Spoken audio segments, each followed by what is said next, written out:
അങ്ങനെ രതീഷ് വീണ്ടും big boss ഹൗസിനകത്തേക്ക് entry ചെയ്തിരിക്കുകയാണ്.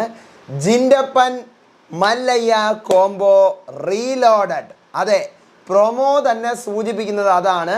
ഞെട്ടിപ്പിക്കുന്ന ഒരു പ്രൊമോ വന്നിട്ടുണ്ട്. മുഖംമൂടി എല്ലാം ധരിച്ച് രതീഷ് വരുന്നു. വീട്ടുകാരാകെ ഷോക്കാണ്. വീട്ടുകാരുടെ ഫ്രണ്ടിൽ കൊണ്ടുപോകുന്നു രതീഷിനെ. വീട്ടുകാർക്ക് ഐഡൻറ്റിഫൈ ചെയ്യാൻ പറ്റുന്നില്ല. മുഖംമൂടിയൊക്കെ ധരിച്ച് കൂളിംഗ് ഗ്ലാസ് ഒക്കെ വെച്ച് നിൽക്കുകയാണ്. ആരാണ്? കവരുത്തുമ്പിൽ കാത്തിരുന്ന പൈതലേ, വന്നാലും പോയാലും ഉണ്ടാ ഉണ്ടാ ഉണ്ടാ ഉണ്ടാ. അതെ, രതീഷ് റീലോഡഡ്. എന്തൊക്കെയാണ് ഇനി നടക്കാൻ പോകുന്നത്? പ്രൊമോക്കകത്ത് നമ്മൾ കണ്ട സംഭവങ്ങൾ എന്തൊക്കെയാണ്? ഇന്ന് ഒരാളെ കൂടി ഡയറക്റ്റായിട്ട് നോമിനേറ്റ് ചെയ്യുന്നുണ്ടോ? എവിക്ഷൻ അപ്ഡേറ്റുകൾ ഏതുവരെയായി? ആരെങ്കിലും എവിക്റ്റ് ആകുന്നുണ്ടോ? പ്രൊമോ വന്നിരിക്കുകയാണ്. പറയാം. Welcome back to Ansif moonlight media. I am Ansif. Video ആദ്യമായിട്ട് കാണുന്നവർ ചാനൽ സബ്സ്ക്രൈബ് ചെയ്യണം, വീഡിയോ ലൈക്ക് ചെയ്യണം, ഷെയർ ചെയ്യണം, കമൻറ്റ് എന്തായാലും ചെയ്യണം. അപ്പോൾ പ്രൊമോ വന്നിട്ടുണ്ട്. ആദ്യം അത് തന്നെ പറയാം. ജിൻഡോയെ കൺഫഷൻ റൂമിലേക്ക് വിളിക്കുന്നു. കൺഫഷൻ റൂമിൽ പോയിരിക്കുമ്പോഴത്തേക്കും ഒരാൾ മൊത്തം കറുത്ത വേഷമാണ്, ഫുള്ള് കറുത്ത ഷർട്ട്, കറുത്ത പാൻസ്, ഇങ്ങനെ കൂനിക്കൂടിയിരിക്കണം, കറുത്ത തൊപ്പി, മുഖമെല്ലാം ഒരു കറുത്ത തുണി വെച്ച് മൊത്തം മറച്ചിട്ടുണ്ട്. എന്നിട്ട് മൊത്തം മറച്ചിട്ടൊരു കണ്ണടയും കൂടെ എടുത്ത് ഇങ്ങനെ വെച്ചിട്ടുണ്ട്, ഒരു കറുത്ത കണ്ണട.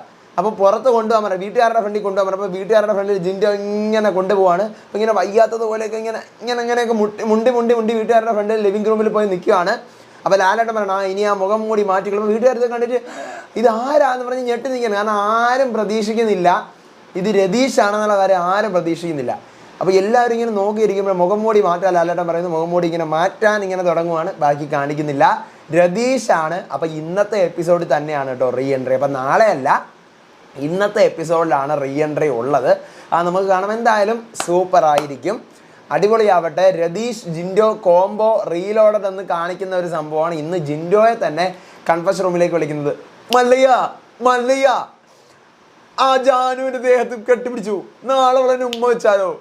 നാളെ മുതൽ വീണ്ടും രതീഷിൻ്റെ പുതിയ ലീലാവിലാസങ്ങളെല്ലാം കാണാൻ വേണ്ടി ഞാനിവിടെ ഇങ്ങനെ റെഡിയായി ഇപ്പോഴേ ഇരിക്കുകയാണ്. ഓൾറെഡി അപ്പം രതീഷ് വീട്ടിൽ കയറിയിട്ടുണ്ട്. ഇപ്പം അവിടെ തുടങ്ങിക്കാണും. ജിൻഡോ മല്ലയ്യ നമ്മൾ ഒരുമിച്ച് കളിക്കൂ ഇനി. ജാസ്മിൻ, ഗബ്രി, നിങ്ങളുടെ വാഴത്തോട്ടത്തിലിരുന്നുള്ള കളി നല്ലതല്ല, സൂക്ഷിച്ചോ നിങ്ങൾ. പുറത്ത് ജനങ്ങൾക്ക് നിങ്ങളെ ഇഷ്ടമല്ല. രതീഷ് ഇവിടെ എന്ത് കാണിക്കുന്നുവെന്ന് പ്രേക്ഷകർക്കറിയാം. എന്നെ ബിഗ് ബോസിന് വേണം, അതുകൊണ്ടാണ് ഞാൻ ഇങ്ങോട്ട് തിരിച്ചു വന്നത്, എന്നെ തിരിച്ചു കൊണ്ടുവന്നതാണ് എന്നെല്ലാം പറഞ്ഞുകൊണ്ട് രതീഷ് ഉറപ്പായിട്ടും അടികളെല്ലാം ഉണ്ടാക്കാൻ ചാൻസ് ഉണ്ട്. സോ രതീഷിൻ്റെ അടികൾ കാണാനായി ഞാനിങ്ങനെ വെയിറ്റ് ചെയ്തിരിക്കുകയാണ്. നോക്കാം ഇനി ആരെങ്കിലും ലാലേട്ടൻ അടുത്ത ആഴ്ചയിലേക്ക് ഡയറക്റ്റ് നോമിനേറ്റ് ചെയ്തു എന്നുള്ളതാണ് ഞാൻ അറിഞ്ഞത്.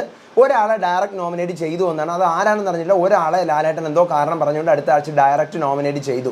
ഒരു പക്ഷേ ജാസ്മിന് തന്നെ ആയിരിക്കാം. ഈ കാർഡ് കൊടുത്തതും ജാസ്മിൻ ആയിരിക്കാം, ഡയറക്റ്റ് നോമിനേറ്റ് ചെയ്തതും ജാസ്മിൻ ആയിരിക്കാം. കാർഡ് കൊടുത്തതും ആർക്കാന്ന് എനിക്കറിയില്ല, ഡയറക്റ്റ് നോമിനേറ്റ് ചെയ്തത് ആർക്കാന്ന് അറിയില്ല. ഞാൻ സംശയമാണ് പറയുന്നത്. പക്ഷേ കാർഡ് കൊടുത്തിട്ടുണ്ട്, ഒരാളെ ഡയറക്റ്റ് നോമിനേഷനും ചെയ്തിട്ടുണ്ട്. പിന്നെ എവിക്ഷൻ്റെ കാര്യം പറയുമ്പോൾ ഈ നേരം വരെയും ആരും എവിക്ഷൻ ആയിട്ട് പോയിട്ടില്ല. എവിക്ഷൻ്റെ അപ്ഡേറ്റ് ഞാൻ പിന്നീട് ഇടാം. ആരാണ് ലീസ്റ്റിൽ നിൽക്കുന്നത്, അല്ലെങ്കിൽ ആരാണ് ഔട്ട് ആവാൻ സാധ്യത, അല്ലെങ്കിൽ എവിക്ഷൻ ഉണ്ടാകുമോ എന്നുള്ള കാര്യം ഞാൻ അറിഞ്ഞിട്ടില്ല. അറിഞ്ഞു കഴിഞ്ഞാൽ ഉറപ്പായിട്ട് അപ്ഡേറ്റ് ചെയ്യാം. അപ്പോൾ ഇതാണ് രതീഷ് തിരിച്ചു വന്നിരിക്കുകയാണ്. പ്രൊമോ വന്നിട്ടുണ്ട്. വീട്ടുകാരതെല്ലാം കണ്ട് ഞെട്ടിയിരിക്കുകയാണ്. ഒരൊറ്റ പ്രൊമോയെ വന്നിട്ടുള്ളൂ. അടുത്ത അപ്ഡേറ്റ് ഇടാം. അപ്പോൾ നിങ്ങൾ ചാനൽ സബ്സ്ക്രൈബ് ചെയ്യണം, വീഡിയോ ലൈക്ക് ചെയ്യണം, ബിഗ് ബോസ് ആണെന്ന് ഫ്രണ്ട്സിന് ഷെയർ ചെയ്ത് കൊടുത്ത് നമ്മുടെ ചാനൽ ഇൻട്രൊഡ്യൂസ് ചെയ്യണം. നിങ്ങളുടെ അഭിപ്രായങ്ങൾ മസ്റ്റായിട്ട് താഴെ കമൻറ്റ് ചെയ്യണം. അടുത്ത വീഡിയോ ആയിട്ട് വരാൻ വിശേഷമായിട്ട്. അപ്പോൾ അതുവരേക്കും ബൈ ആൻഡ് ടേക്ക് കെയർ.